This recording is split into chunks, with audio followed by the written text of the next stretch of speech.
然哥，然哥，快醒醒！不就是被绿了吗？那咱也不能不玩游戏了。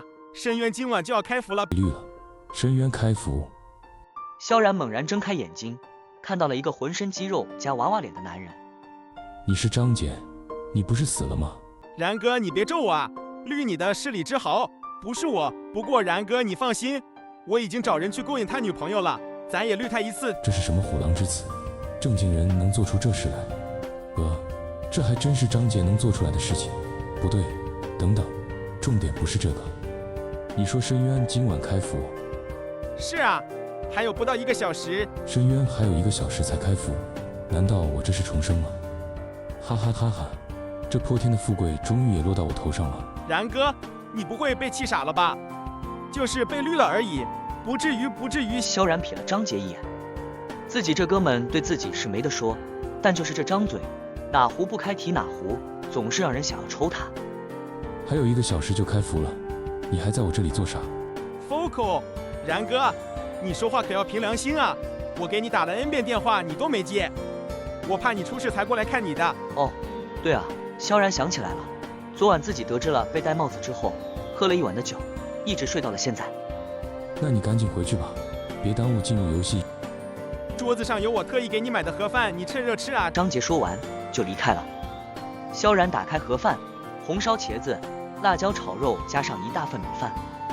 很好，都是张杰那小子最爱吃的。确定这是特意给自己买的？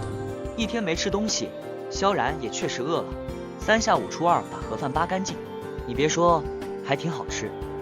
从小到大这么多年，萧然就张杰这么一个要好的朋友。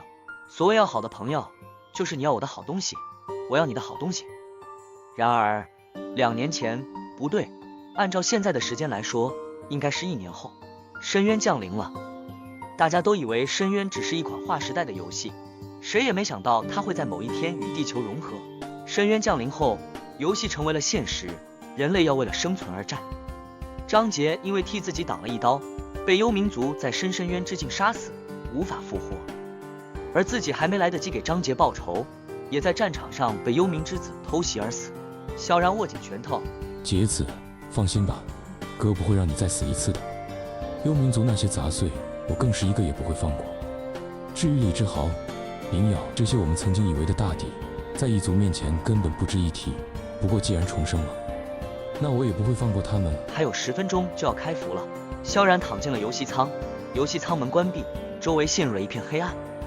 欢迎来到深渊，游戏还有9分17秒开始，系统正在扫描您的身体情况，扫描完毕，您可以创建角色，请输入您的昵称。金枪不倒。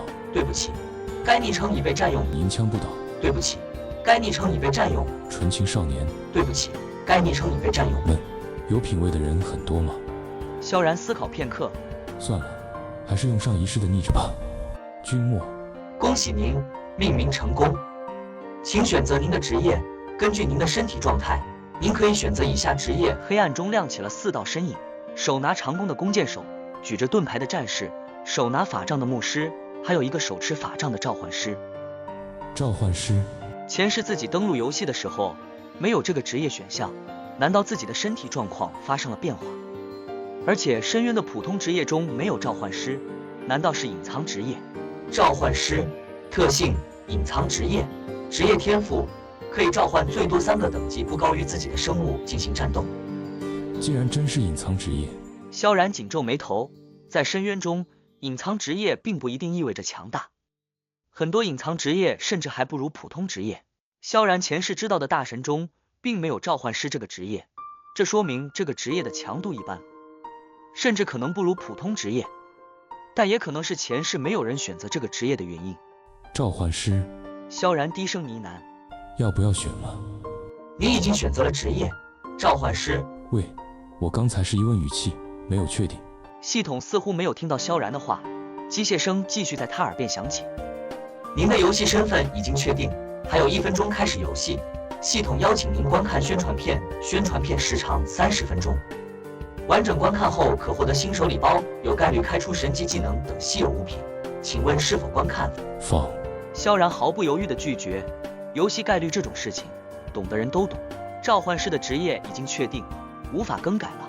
他只能祈祷这个职业不会太差。宣传片他是绝对不会看的，宣传片只有游戏开服前1分钟才有，这看似是给玩家的福利，实际上是一个陷阱。看宣传片只会耽误进入游戏的速度，前10名进入游戏的玩家会获得深渊的祝福，这是比神级技能更珍贵的东西。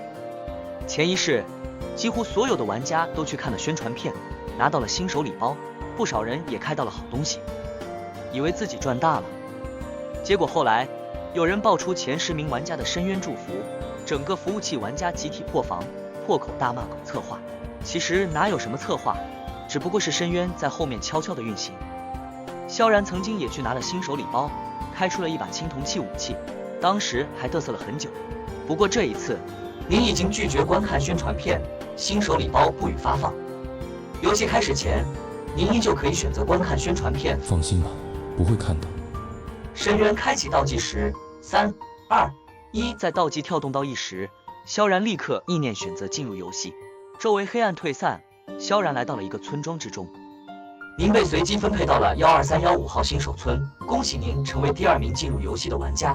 深渊关注到了您，并给予您祝福，深渊祝福作用到您的职业之上，您的职业发生改变，您成为了深渊召唤师。竟然有老六比自己更快进入游戏，不过第1名进入和第10名进入游戏都可以同样获得深渊祝福。萧然打开了自己的属性面板，昵称君莫等级0，生命100，魔法100，攻击10法强10，防御0，法抗0，攻速1，移速2，声望0，幸运0，技能5，装备5，职业深渊召唤师，职业天赋可以召唤任意名杀死的单位非玩家为自己战斗，无数量限制，召唤单位死后无法再次召唤。萧然呆立当场，如果没有理解错的话，这个职业是不是有一点点强？萧然迫不及待地跑出新手村，一个须发皆白的老人站在村口，满脸的愁容。村长等级生命攻击，展开查看更多。说明新手村村长，他似乎正在为什么事情发愁。这就是新手村村长，在他那里可以领取到一个新手任务。萧然走过去，村长，有什么能帮你的吗？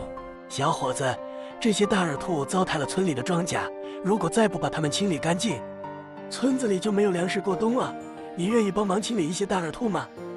系统提示：村长向你发布了任务，清理20只大耳兔，并交给村长20张大耳兔的皮毛。任务奖励：声望加10，新手皮甲。任务惩罚：村民好感度-1，是否接受？是。这就是一个新手过渡任务，为了让玩家适应一下深渊，没有什么特殊的地方。萧然看向远处的一只大耳兔，他的一只耳朵耷拉着。大耳兔，普通怪物，等级2，生命80，防御1，攻击10，技能5，点击查看更多。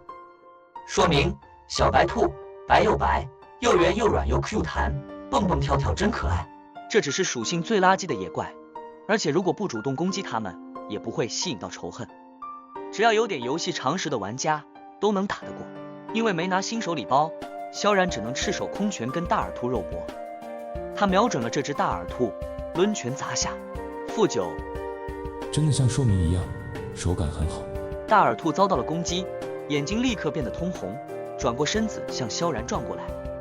萧然侧身躲过，顺势又是一拳-9。前世在深渊中混迹了3年，这点操作还是有的。唯一让萧然不舒服的，就是他现在的移速和攻速太慢了。前世他的双速都在几十几百以上，突然回到1、2点，他还有点不适应。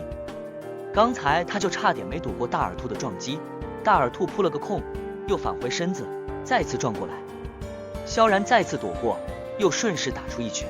经过几次拉扯过后，在萧然又一拳打在大耳兔身上后，大耳兔终于倒下，尸体消失不见，留下了一张兔皮和2枚铜币。尸体直接消失了。正常不应该是留在原地，直到下一次刷新后，尸体才会缓慢消失吗？难道？系统提示：您杀死了大耳兔，获得了1%经验。大耳兔已经收纳进您的召唤空间。萧然急忙打开自己的面板，果真在背包下面又发现了一个新的界面——召唤空间。召唤空间没有边际，一只耷拉着一个耳朵的兔子正安静地待在里面，正是萧然刚才杀死的那一只。原来是这样，自己杀死的野怪会直接被拉入召唤空间，无法刷新，直到被召唤出来后再次死亡，才可以被刷新出来。嘿嘿嘿。萧然捡起了兔皮和铜币，丢进背包，反手将召唤空间里的大耳兔召唤了出来。大耳兔的属性没有任何变化，还是普通满状态的大耳兔，唯一的区别就是它现在完全听从萧然的命令。萧然直接命令大耳兔发起攻击，而他自己也锁定了另外一只。半分钟后，萧然面前的野怪倒下了。又过了半分钟，野怪大耳兔和召唤出来的大耳兔也一起毙命。地上多出了3张兔皮和4枚铜币，经验条上涨了2%。萧然大喜，原来召唤出来的野怪也可以爆出物品，只是无法爆出铜币，无法为自己提供经验而已。2只大耳兔的尸体已经消失不见，他迫不及待地打开召唤空间，里面有2只大耳兔正在左顾右盼。果真是这样，不只是自己亲手杀死的，自己召唤物杀死的野怪，也可以被收入召唤空间等待召唤。萧然直接将2只大耳兔全部召唤出来，下达攻击命令，同时他自己也对1只大耳兔展开攻击。萧然1分钟能解决掉2只大耳兔，召唤大耳兔1分钟也可以与野怪大耳兔同归于尽，所以1分钟后，萧然的召唤空间内多出了4只大耳兔。他毫不耽搁，只要背包里有大耳兔，萧然就立刻如法炮制，将它们召唤出来战斗。反正这是职业天赋能力，不是技能，不会消耗蓝量，完全不用担心无法施展的问题，唯一的限制就是萧然的手速了。10分钟后，萧然召唤出来的大耳兔已经有20多只了，这样刷怪的速度太慢了，再过一会儿，等大部分玩家看完宣传片进入游戏后，就要跟他们抢怪了。萧然果断改变了策略，不再让召唤出的大耳兔与野怪大耳兔1对1的同归于尽了。他命令2只大耳兔同时对一个发起攻击，这样一来，只需要半分钟就可以把1只野怪大耳兔解决掉，而且这2只召唤大耳兔还不会死亡。然后，萧然又将这只刚被收纳进空间的大耳兔召唤出来，加入到原本2只召唤大耳兔的队伍，让这只新的召唤大耳兔承受伤害，其他2只进行攻击，这样不断的反复，没有任何1只召唤大耳兔在阵亡，反而越来越多，而且增多的速度越来越快。又过了10分钟后，萧然召唤出的大耳兔已经增加到了几百只，而村外的大耳兔一共也不过上千只而已。萧然唯一感到遗憾的就是自己召唤出的大耳兔无法恢复生命值，无论是让他们脱离战斗状态，还是回到召唤空间内，这些大耳兔损失的血量始终得不到回复。所以现在萧然手下这几百只大耳兔有一大半都是残血状态，不过这不重要，萧然继续召唤大耳兔，按照刚才的模式进行攻击。现在的萧然已经不再亲自击杀大耳兔了，他的2只手全部都用来将空间中的大耳兔召唤出来，即便这样，空间内的大耳兔还是在不断增加。又过了几分钟，召唤空间内终于1只大耳兔也没有了，而村外的平原上，所有的大耳兔名字的颜色都从敌对的红色变成了友好的绿色。萧然的等级也升到了3级，金钱达到了2枚金币，背包里的兔皮更是堆到了999加，幸亏同一件物品只占用一个背包空格，不然根本放不下。萧然哈哈一笑，直接将所有的大耳兔收回召唤空间。去交任务。一道白光闪过，一位玩家降临到了12315号新手村，他刚看完宣传片，获得了新手礼包，并且开出了一件装备，但需要等级达到1级才可以穿戴。现在他急需升级，他跑到了村口，看到了正在叹气的村长。村长，有什么任务可以给我吗？小伙子，村子外的大耳兔糟蹋了粮食，我们没有食物过冬啊。你愿意帮助我们清理一些大耳兔吗？当然可以。玩家兴奋地回答，领取任务杀怪，事半功倍。村长，大耳兔在哪？我这就去清理。就在这。村长伸出的手指停在半空中，村子外的草地上绿草茵茵，空空如也。我们村的大耳兔呢？